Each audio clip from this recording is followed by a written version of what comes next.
ഒരു കാടിൻ്റെ നടുക്ക് ഒറ്റപ്പെട്ട വീട്ടിൽ മാഡി എന്ന പേരുള്ള ഒരു പെൺകുട്ടി താമസിക്കുകയായിരുന്നു. ദിവസം രാത്രി പുള്ളിക്കാരി തന്നെ നോവൽ എഴുതിക്കൊണ്ടിരുന്ന സമയത്ത് പുള്ളിക്കാരി അറിയാതെ തൻ്റെ ഡോറിലൂടെ ഒരു മുഖംമൂടിയിട്ട മനുഷ്യൻ തുറിച്ചു നോക്കാൻ തുടങ്ങുന്നു. കുറച്ച് കഴിയുമ്പോൾ ഇയാൾ ഈ വീടിനകത്തോട്ട് കയറുന്നു.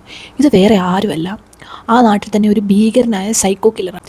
ഇയാളുടെ മെയിൻ ജോലി എന്ന് വെച്ചാൽ ആൾക്കാരെ പേടിപ്പിച്ച് ഹണ്ട് ചെയ്ത് കൊല്ലുക എന്നുള്ളതാണ്. ഇയാൾ കയറി കിടന്ന കുറച്ച് നിമിഷങ്ങൾക്ക് ശേഷം ഇയാൾ മനസ്സിലാക്കുന്നത് ഈ പെൺകുട്ടിക്ക് ചെവി കേൾക്കാനോ സംസാരിക്കാനോ കഴിയത്തില്ല. ഇത് ഇയാൾക്ക് കൂടുതൽ എക്സൈറ്റ്മെൻറ്റ് ഉണ്ടാക്കും. എല്ലാ അർത്ഥത്തിലും ഡിസഡ്വാൻറ്റേജിനാണെന്ന് മനസ്സിലാക്കുന്ന ഈ സൈക്കോ മാക്സിമം ഈ പെൺകുട്ടീനെ പേടിപ്പിച്ച് വേട്ടയാടി കൊല്ലാൻ തീരുമാനിക്കും. ഇതാണ് 2016 ഇറങ്ങിയ ഹഷ് എന്ന് പറയുന്ന ഒരു സൈക്കോളജിക്കൽ ത്രില്ലർ മൂവി. സാധാ സീരിയൽ കില്ലർ മൂവി പോലെയല്ല, വളരെ റിയലിസ്റ്റിക് ആയിട്ടുള്ള ഒരു സൈക്കോളജിക്കൽ ത്രില്ലർ മൂവിയാണ്. ഒരു സ്ലോ ബേൺ മൂവിയാണ്. ഓരോ നിമിഷവും നമ്മളെ മുൾമുനെ നിർത്തിക്കളയും. ഒരു രക്ഷയില്ലാത്ത അഭിനയമാണ് ഇന്നത്തെ മാഡിയുടെ. ചെയ്യുമ്പോൾ നമ്മൾ ഈ വിക്ടിമിൻ്റെ സ്ഥാനത്ത് നിന്ന് ചിന്തിക്കുന്ന പോലൊക്കെ ഫീൽ ചെയ്യും. തുടക്കം തൊട്ട് അവസാനം വരെ ഭയങ്കരമായിട്ട് നമുക്ക് നെഞ്ചെടുപ്പ് കൂട്ടും. ഇന്നത്തെ ഈ സൈലൻസ് ആണ് ശരിക്കും പറഞ്ഞാൽ ഈ മൂവിയുടെ ഏറ്റവും വലിയ ഹൊറർ എലമെൻറ്റ് നമുക്ക് പറയാൻ പറ്റുന്നത്. അതുപോലെയാണ് ഈ മൂവി.